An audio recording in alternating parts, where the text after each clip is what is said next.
ইনকিলাব ইনকিলাব। জাতীয় নাগরিক পার্টির নেতাদের মুখে ইনকিলাব জিন্দাবাদ স্লোগান নিয়ে সামাজিক যোগাযোগ মাধ্যমে আলোচনা হচ্ছে। দলের আত্মপ্রকাশ অনুষ্ঠানে এই স্লোগান অনেক নেতা ব্যবহার করায় কৌতূহল তৈরি হয়েছে যে স্লোগানটি দলীয় স্লোগান কিনা। দল গঠনের আগে বৈষম্য বিরোধী ছাত্র আন্দোলনের নেতারা এবং জাতীয় নাগরিক কমিটির গুরুত্বপূর্ণ সদস্যদের অনেকেই ইনকিলাব জিন্দাবাদ স্লোগানটি ব্যবহার করতেন।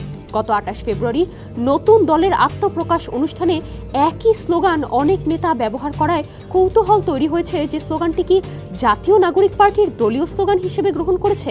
তবে ইনকিলাব জিন্দাবাদ স্লোগানটি কোথা থেকে এলো? প্রখ্যাত ভারতীয় ইতিহাসবিদ ইরফান হাবিবের এক লেখায় উঠে এসেছে এ স্লোগানের আদ্যপান্ত। 2022 সালের 29শে মে ভারতীয় পত্রিকা ইন্ডিয়ান এক্সপ্রেসে এক লেখায় তিনি উল্লেখ করেছেন 1921 সালে মাওলানা হযরত মোহানি প্রথম স্লোগানটি ব্যবহার করেন। এরপর এ স্লোগান ঠাঁই করে নেয় উপনিবেশ বিরোধী সশস্ত্র সংগ্রামের নেতা ভগৎ সিং এর কণ্ঠেও। নানা পরিচয়ে পরিচিত ছিলেন হযরত মোহানি। উর্দু ভাষার এ কবি ছিলেন, শ্রমিক নেতা ছিলেন, ভারতীয় কমিউনিস্ট পার্টির প্রতিষ্ঠাতা সদস্য। দেশে স্বৈরাচারী আওয়ামী লীগ সরকারের বিরুদ্ধে গত জুলাইয়ে যখন ছাত্র জনতার আন্দোলন তীব্র হয়ে ওঠে তখন তরুণদের অনেকেই ইনকিলাব জিন্দাবাদ স্লোগানটি ব্যবহার করেন।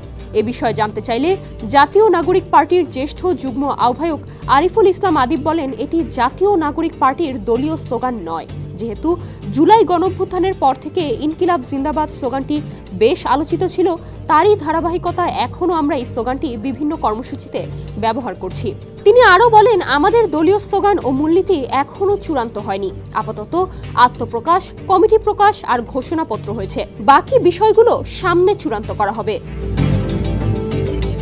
ডেস্ক রিপোর্ট, সমকাল।